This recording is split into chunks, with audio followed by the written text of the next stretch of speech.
Lionel Messi has been snubbed from FIFA's three-man shortlist for its Player of the Year award for the first time in 12 years. Cristiano Ronaldo, Luka Modric, and Mohamed Salah made the cut ahead of the Argentina captain who fired Barcelona to a domestic double last season. Messi misses out on the final three for the overall Player of the Year for the first time since 2006. He was part of the initial top 10 nominees with Kevin De Bruyne, Rafael Varane, Antoine Griezmann, Eden Hazard, Harry Kane, and Kylian Mbappe joining him in failing to make the cut. And the real question remains, why was Lionel Messi left out? And with this, I welcome you to the 7th episode of Strictly Sports. My name is John Michael, the hard tackling and the super dynamic midfield maestro. A combination of Makalele and Xavi, N'Golo Kante and Andre Pelu, where intensity and tenacity meet craftiness and guile. I'll be your pilot for today. As usual, today's talking point is the FIFA Best Player Award 3-man shortlist. The big question is, why was Lionel Messi snubbed? We'll be answering your questions as the show progresses.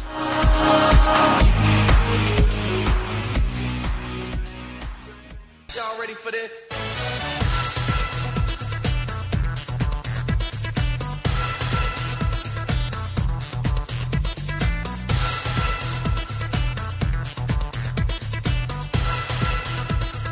Alright, now let's talk about Lionel Messi. Yes, FIFA released the 3-man shortlist for the best award, that's the best player award, and people have been asking, why was Lionel Messi excluded? Apparently, Lionel Messi was not among the best 3 players in the world last season. That at least is the view of FIFA, who have issued a shortlist for their player of the year, lacking the name of the Argentine, and instead featuring Luka Modric, Cristiano Ronaldo, and Mo Salah. It's hard to know where to begin. Let's start off by acknowledging that Messi did not win the World Cup in 2018, and neither did he win the Champions League. Salah, on the other hand, inspired Liverpool to a remarkable Premier League title triumph, as well as glory in the Champions League, and then steered Egypt all the way to the most remarkable World Cup final victory in history. A league and European double plus a World Cup. What a year for Salah. Oh, hang on. No, he didn't. In fact, Salah won nothing in 2018. Absolutely nothing. Not even the League Cup. Messi, meanwhile, led Barcelona to the La Liga title with 4 games remaining, staying personally unbeaten all season, and added a domestic double with the Copa del Rey. In terms of honor then, the last 12 months, when you include the Spanish Super Cup, are viewed at the following results: Messi 3, Salah 0. Y'all ready for this?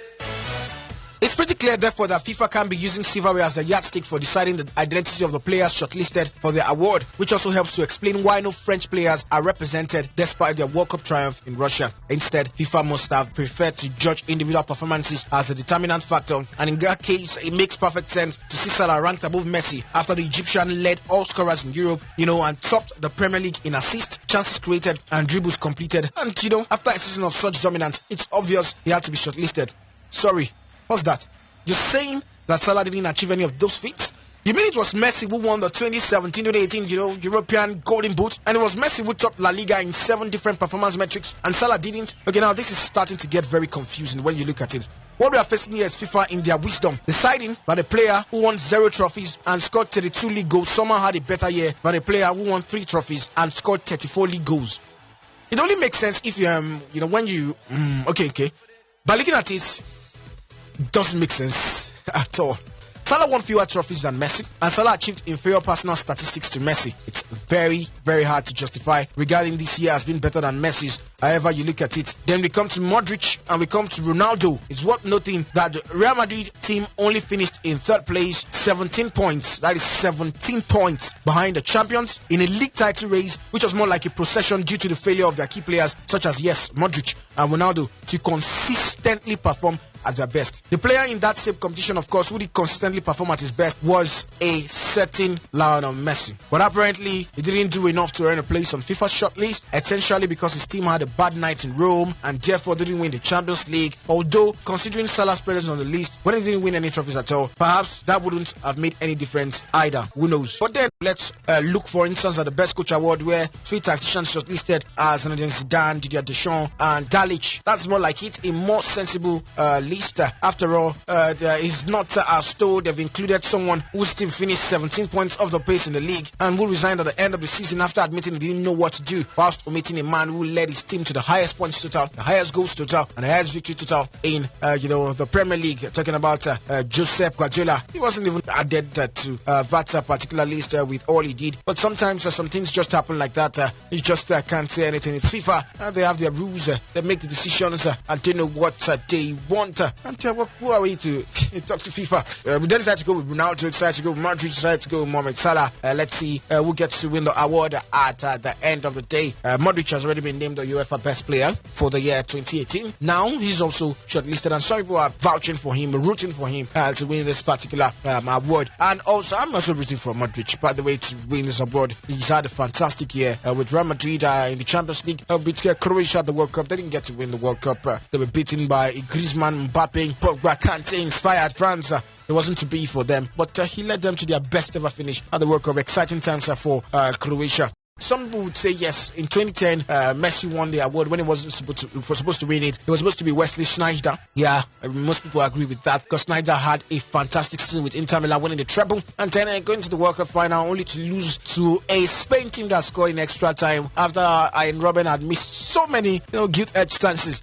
Then Lionel Messi, who lost to the Inter Milan, guided by Sneijder, in the knockout stages of the Champions League. Even though he won a title with Barcelona, the league title with Barcelona, it wasn't to be compared to what Sneijder had with Inter Milan and also Holland. Messi was knocked out in the quarterfinals of the World Cup by Germany, but Messi went on to win, and some people might say this is karma for that particular end. And then, not to forget, the last time Lionel Messi was not in the top 3 for the FIFA Best Player Award was in 2006. Cannavaro, winning the title of the World Footballer of the Year after having a fantastic World Cup with Italy, and then Zidane and Ronaldinho completing the 3-man shortlist. Ronaldinho, had a fantastic season for Barcelona, winning the Champions League. While Zidane, even though he finished second in La Liga, didn't do too well with Real Madrid at the Champions League. No, he had a fantastic World Cup with France and was just the record away from being named the World Footballer that particular year. Who knows what would have happened if Zidane had remained on the pitch for France against Italy at the World Cup final. But he had to do what he did, and he paid dearly for it. I also spoke to a couple of people on what their thoughts were on the 3-man shortlist released by FIFA for its Best Player Awards. You did names wrote to me. My thoughts on this is Modric and Salah are quite undeserving of their places. I feel Griezmann and Messi should have been at least there just to take up the podium places. Griezmann, for God's sake, he won the Europa and the World Cup. Same with our boy Messi here. He led Barca to the depot, but since his standards have been so high, people feel he didn't win the Champions League. Argentina had a bad World Cup, so he shouldn't be there. But I believe if he even comes second, that's how much I think he deserves it. Thank you. Hello everyone, this is Charles with you. Just briefly put, I'll say Messi's omission from the final 3 nominees for the FIFA Best Men's Award is not justifiable based on his performances for both club and country. Let me target out Mo Salah in particular, who is there. Well, if you look at statistically, Lionel Messi and Salah scored the same number of goals in all competitions for club. And if you now take deeper looks into other departments like assists, dribbles, chances created, you see that Messi overshadows him there.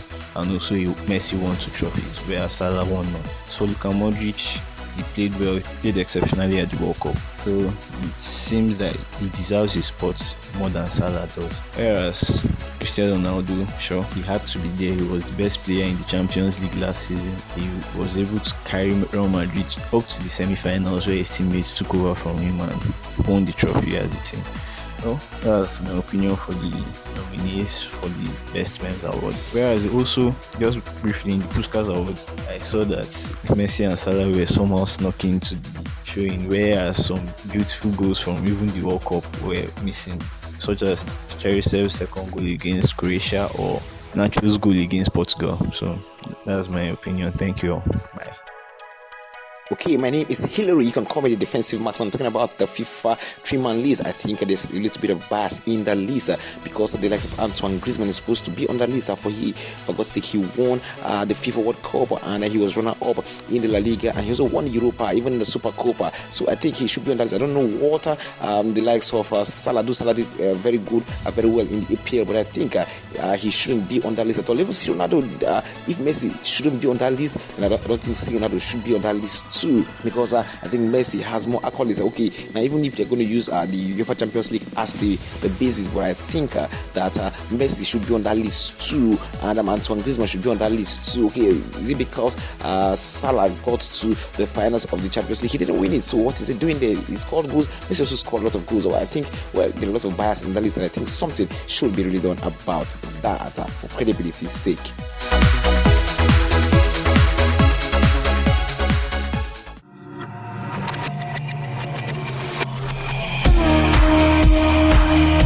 Right, this is where I call it wraps in another fantastic edition of Strictly Sports. Thanks for joining me on this wonderful sports ride.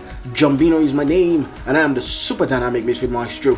Don't forget to spread kindness around wherever you find yourself. Bye for now.